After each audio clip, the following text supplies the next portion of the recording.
दोस्तों, आपको गोपालाजी का नमन। हिंदू धर्म में कुछ वृक्षों को विशेष महत्व दिया गया है धार्मिक आस्था की दृष्टि से, और आस्था की पराकाष्ठा ये है कि वृक्षों को देवतुल्य माना गया है। विशेष रूप से पीपल का वृक्ष, कहते हैं कि पीपल के वृक्ष में विष्णु जी का वास है और इसको नंबर 1 वृक्ष कहा जाता है। इनके अगर हम साइंटिफिक रीजनिंग्स देखें तो सब लोग स्वीकार करते हैं कि हमें पीपल के वृक्ष से कितना कुछ मिलता है। दूसरे नंबर पर आता है बरगद का वृक्ष। बरगद के वृक्ष में जो हिंदू मान्यता है वो मानते हैं कि इसमें त्रिदेवों का, यानी कि ब्रह्मा, विष्णु और महेश, तीनों देवताओं का वास है और इस वृक्ष की बिल्कुल देव स्वरूप मान के पूजा अर्चना करी जाती है। एक वट वृक्ष पूरा एक पर्व भी मनाया गया है और इसकी अगर जो इम्पोर्टेंस देखनी है तो जो हमारे भारतीय सभ्यता के हमारे 5 वृक्ष जो माने गए हैं, 5 हमारे पवित्र स्थानों के, 5 हमारे धर्म स्थलों के, जिसमें प्रयाग का अक्षय वट फेमस है, विश्व में सब जानते हैं इसको। वृंदावन में अगर जाएंगे तो वहाँ पे वंशी वट मिलता है, सारा विश्व प्रसिद्ध है। ये भी गया का गया वट प्रसिद्ध है बहुत, सब इसकी बहुत मानता है। उज्जैन में सिद्ध वट का बड़ा महत्व है धार्मिक दृष्टिकोण से, और पंचवट नासिक का। तो ये 5 वटों की, 5 हमारे बरगद के वृक्षों की विशेष महत्ता है। इनकी पूजा अर्चना की जाती है, धार्मिक आस्था से इसको बहुत उच्च दृष्टिकोण से देखा जाता है। ये तो हुई एक इसकी आस्था धर्म को लेके। इसके बहुत सारे तांत्रिक प्रयोग करे जाते हैं। तंत्र में इसका बड़ा महत्व है, टोटकों में इसका बड़ा महत्व है। विशेष रूप से जो बांदा में विश्वास करते हैं, बांदा मीन्स जो किसी एक वृक्ष में कोई दूसरा वृक्ष निकल आता है, अक्सर ऐसा वृक्ष देखने में मिलता है और वो बांदे विशेष रूप से महत्वपूर्ण होते हैं जो बेस ट्री के ऊपर निकलते हैं। जैसे हमारा पीपल का वृक्ष है, इसमें कोई दूसरा वृक्ष अगर निकलता है, बरगद का वृक्ष है, इसमें कोई दूसरा वृक्ष निकलता है, ये पूरा एक अलग विषय है बिल्कुल, कि किस वृक्ष में किस वृक्ष का दूसरा बांदा निकले, दूसरा वृक्ष उसमें पनप जाए। पैरासाइट्स कहलाते हैं ये, जो परजीवी वृक्ष, यानी कि वो वृक्ष जो दूसरे वृक्षों से अपना भोजन ग्रहण करते हैं। तो पूरा इसका विधान है, इसका किसको कैसे चैतन्य किया जाए। तो अगर मान लीजिए आपको मिल जाता है, कहीं दिख जाता है बरगद के वृक्ष में कोई दूसरा वृक्ष, कौन सा वृक्ष है, क्या है, ये तो फिर बहुत लंबा विषय, दूसरा एक अलग विषय है बिल्कुल। कोई भी वृक्ष मिल जाता है, मैं कहता हूँ उसको एक रात पहले निमंत्रण दीजिए। निमंत्रण का मतलब कि रात्रि काल में वहाँ जाइए, संध्या के बाद में किसी भी समय, और जैसे किसी पर्व में या किसी फंक्शन में इन्विटेशन देते हैं तो बाकायदा इन्विटेशन दीजिए उसको कि हम आपको कल लेने आएंगे, हमारे साथ चलिएगा और हमारे घर में अपना स्थान ग्रहण करके सुख समृद्धि हमारे घर में, उसके हमें आशीर्वाद दीजिएगा कि हमारे घर में हैप्पीनेस रहे, हमारे घर में प्रॉस्पेरिटी रहे। इस भावना से, और अर्ली मॉर्निंग सूर्योदय से पहले वो उस जो परजीवी वृक्ष है उसकी थोड़ी सी जड़ ले आइए, 3 इंच 4 इंच का टुकड़ा ले आइए, उसको लाके घर में ऐसे ही स्थापित कर लीजिए, किसी कपड़े में लपेट के, गंदा हो तो साफ कर लीजिए, नहीं तो ऐसे ही रख लीजिए। और इसको करना कुछ नहीं है, ये एक विग्रह स्वरूप बन जाएगा आपका और बहुत सारी चीज़ों में प्रयुक्त होता है। इसका यूज़ है कई सारी चीज़ों में। मगर कुछ नहीं करना, ऐसे ही इसको पूजा में रख लीजिए, आपको बहुत अच्छा लगेगा।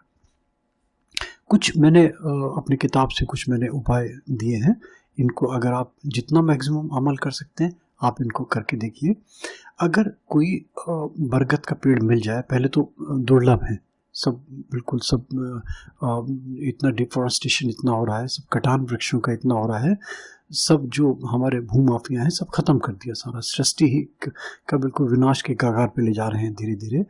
वो कैसे प्रोटेक्शन करें, तो हमारा इन वृक्षों का देने का एक उद्देश्य भी होता है कि कम से कम आस्था की भावना से, कम से कम अपने स्वार्थ की भावना से इनको प्रोटेक्शन मिले, इनको कहीं ना कहीं इनका जो कटान हो रहा है उस पर कहीं ना कहीं रोक लगे।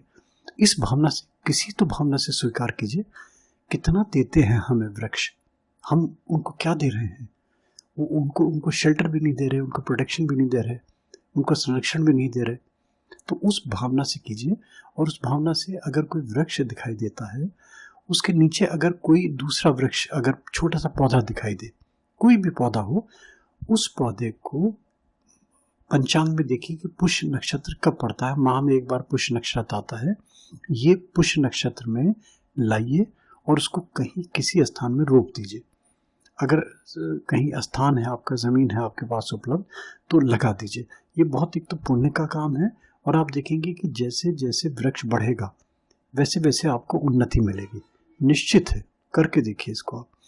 और अगर स्थान नहीं है तो फिर घर में गमले में लगा दीजिए। कहीं एक आस्था तो रहे ना कि आप एक शेल्टर दे रहे हैं एक पौधे को, एक वृक्ष को। अगर संध्या समय, जिस समय दोनों समय मिलते हैं, बरगद के वृक्ष में उसकी जड़ के पास में एक दीपक जला दीजिए। मात्र इतना कीजिए, कुछ दिनों करके देखिए। आप देखिएगा कि आर्थिक वृद्धि के लिए ये बहुत ही उपयोगी सिद्ध होगा। छोटा सा उपाय, बरगद के जो पुराने वृक्ष हो जाते हैं, जो काफ़ी पुराने वृक्ष होते हैं, उनमें आप ध्यान से देखिएगा कि उसकी जड़ें, उसकी सब रूट्स, उसकी वो सब शूट्स कहलाती हैं। रूट्स तो नहीं, सब शूट्स जो ऊपर निकलती हैं, नीचे बिल्कुल दाढ़ी की तरह लटकी रहती हैं। इन किसी एक पतली सी मुलायम सी जड़ में, शाखा में गांठ बांधिए, और गांठ बांधने के बाद में अपनी कोई इच्छा बोलिए और घर चले आइए। उसके बाद में कुछ दिनों नियमित रूप से संध्या काल में दीपक जलाइए और उस बरगद के वृक्ष में जल दीजिए और घर चले आइए। आप देखिएगा कि आपके कार्य की सिद्धि होने लगी, हो गई सिद्धि लगेगा। और नहीं भी हुई तो ऐसा लगने लगेगा कि उसकी आशा बढ़ने लगी, है ना, वो लगने लगा कि मेरा काम सिद्ध होगा। और जब काम सिद्ध होने लगे तो वो गांठ जाके खोल दीजिए। मात्र इतना सा। बरगद के वृक्ष की प्रदक्षिणा करिए। स्पेशली वो लोग जो जिन लड़कियों का विवाह नहीं होता, उनकी पूरी प्रक्रिया है। एक पूरा वट का एक पर्व आता है पूरा, है ना, वट सावित्री एक पूरा पर्व होता है। इसमें बरगद वृक्ष की विशेष रूप से पूजा होती है। कन्याएं पूजा करती हैं इस दिन वट वृक्ष की, और विवाह के उद्देश्य से करती हैं। जिनका विवाह हो जाता है वो अपने पारिवारिक सुख के लिए करती हैं, विशेष रूप से पति के सौभाग्य के लिए और पति के आयु के लिए। ये बहुत अच्छा माना गया है। अगर कुंवारी लड़कियां बरगद की सेवा करें, बरगद की परिक्रमा करें, बरगद की प्रदक्षिणा करें, तो उनके विवाह की संभावना बढ़ने लगेंगी। पूर्णिमा के दिन एक ताज़ा बरगद का पत्ता तोड़ लीजिए और उसमें हल्दी से या कुमकुम से या अष्टगंध से या केसर से, जो भी सामग्री आपको मिल जाए, रा में अंक की बिंदी यानी कि रांग बीज अंकित कर दीजिए। केवल इतना मात्र। और इस पत्ते को अपने पूजा के स्थान में अपने रखिए कुछ दिनों, और पूजा के स्थान में रखने के बाद में नित्य अपने विष्णु भगवान जी का, अपने तीनों देवी हमारे ब्रह्मा विष्णु महेश हैं, उनका ध्यान कीजिए। और 8 या 9 दिन बाद इस पत्ते को कहीं जल में विसर्जित कर दीजिए। उसके बाद में फिर दूसरा पत्ता लाइए, फिर रख लीजिए, फिर उसको विसर्जित कर लीजिए। और अगर जल्दी संभव नहीं होता तो माह में कम से कम एक बार पूर्णिमा काल में पत्ता लाएं, उसमें रांग बीज अंकित करें, रख लें, और अगली पूर्णिमा को उसको कहीं जल में विसर्जित कर दें। अगर जल में विसर्जित करने की सुविधा नहीं है तो किसी वृक्ष की जड़ में कहीं भी लगा दें, कहीं भी छोड़ दें उसको। एक मैंने बरगद का बड़ा अच्छा टोटका दिया था कि वो बरगद के वृक्ष तलाश कीजिए कि जहाँ पे चमगादड़ों का स्थायी वास हो, जहाँ पे चमगादड़ परमानेंटली जहाँ रहते हों, रात में जहाँ जिनका निवास हो, जिनका वास हो, उस बरगद के वृक्ष को रात को निमंत्रण दीजिए और मॉर्निंग में सूर्योदय से पहले, यानी कि जितनी अर्लीस्ट पॉसिबल हो सकता है, उस बरगद के वृक्ष की छोटी सी 2-3-4 इंच की छोटी सी लकड़ी तोड़ लीजिए। इस लकड़ी को अपना वर्किंग प्लेस है जहाँ बैठते हैं, वहाँ पे पहले तो गद्दियाँ होती थी, जो दुकानदार होते थे गद्दियाँ बना के बैठते थे। अगर गद्दी में कोई आज भी बैठ रहा है, उस गद्दी के नीचे इस लकड़ी को रख लीजिए। और अगर वो गद्दी में नहीं बैठते हैं तो कुर्सी में कहीं ऐसे मैनेज कर लीजिए कि वो आपके नीचे आ जाए ये वाली लकड़ी। ये प्रॉस्पेरिटी के लिए, बरकत के लिए, उत्तरोत्तर उन्नति के लिए बहुत अच्छा सिद्ध होगा। लाल रंग का रेशम का एक धागा ले लीजिए, उसमें किसी भी बुधवार के दिन बरगद की थोड़ी सी जड़ काटिए और जड़ उस धागे में बांध दीजिए, और ये धागा बरगद की जड़ बंधा हुआ अपनी दुकान में या अपनी वर्किंग प्लेस में दरवाजे पे जो मुख्य द्वार है वहाँ टांग दीजिए। आप देखिए बरकत के लिए और बदनजर के लिए बहुत अच्छा सिद्ध होगा ये वाला उपाय। पंचांग में आश्लेषा नक्षत्र देखिए, माह में एक बार आश्लेषा नक्षत्र आता है। इस दिन वट वृक्ष का एक पत्ता लाइए और उस पत्ते को कुछ मत कीजिए, ऐसे ही धो के साफ करके अपने जहाँ पैसे जहाँ ट्रांजिट होते हैं आपका तिजोरी जहाँ है, आपकी वार्डरोब जहाँ है, जहाँ पैसे रखते हैं आप, कैश बॉक्स है आपका, वहाँ रख दीजिए। और फिर अगले आश्लेषा नक्षत्र में यानी कि 1 माह बाद वो पत्ता बाहर कहीं डिस्पोज कर दीजिए, पानी में छोड़ दीजिए या किसी पेड़ की जड़ में डाल दीजिए, और उसके स्थान पे एक नया साफ अखंडित पत्ता लाके फिर स्थापित कर दीजिए। मात्र इतना करिए, देखिए आपको कितना अच्छा लगेगा। और देखिए जैसे मैंने उसका बताया था आपको, ये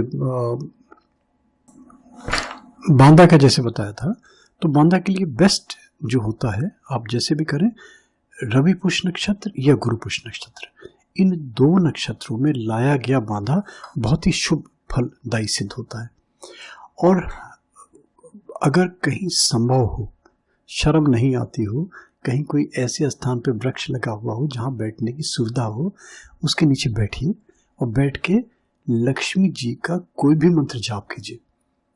सोच लीजिए कि मुझे 9 दिन या मुझे 11 दिन या मुझे 1 माह इस वृक्ष के नीचे बैठ के लक्ष्मी जी का मंत्र जाप करना है। और अगर एक मंत्र जो मैं बोल रहा हूँ ये आप जाप करते हैं तो आप देखिए लक्ष्मी जी की कृपा आपके ऊपर कितनी जल्दी होने लगेगी। मंत्र है ये, ओम ह्रीं क्लीं महालक्ष्मये नमः। ओम ह्रीं क्लीं महालक्ष्मये नमः। ये माला कोई संख्या नहीं, कोई समय नहीं, जब सुविधा हो।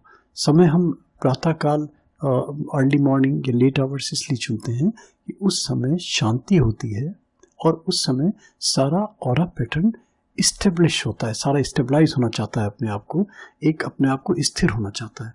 तो वो जो समय होता है, वो जो घड़ी होती है, वो जो वेला होती है, सिद्धियों के लिए, साधनाओं के लिए, पूजा पाठ के लिए बहुत शुभ मानी गई है। इसलिए इतना से करें दोस्तों। और फिर वही मेरी रिक्वेस्ट कि वृक्षों को संरक्षण दें, वृक्षों के कटान पर रोक लगाएं। चिपको आंदोलन जो चलाया था हमारा बहुगुजना जी ने हमारे उत्तराखंड में, बचाएं दोस्तों। हम इनको बचाएंगे तो ये हमें बचाएंगे, और नहीं तो क्या होगा कि हम बिल्कुल विनाश के कगार पे खड़े हुए हैं। दिन ब दिन देख रहे हैं कि कितना पॉल्यूशन बढ़ रहा है, दिन ब दिन देख रहे हैं कि कितनी बीमारी बढ़ रही है। कम से कम इस बहाने कम से कम इसके सहारे, इसके लालच में, इसके अपने स्वार्थ में, उसी बहाने प्रोटेक्शन दें उसको, भगवान के नाम पे प्रोटेक्शन दें। थैंक यू दोस्तों, थैंक्स फॉर हेयरिंग गोपाला जी। दोस्तों अच्छा लगता है तो यूट्यूब में प्लीज़ सब्सक्राइब करें गोपाला जी को।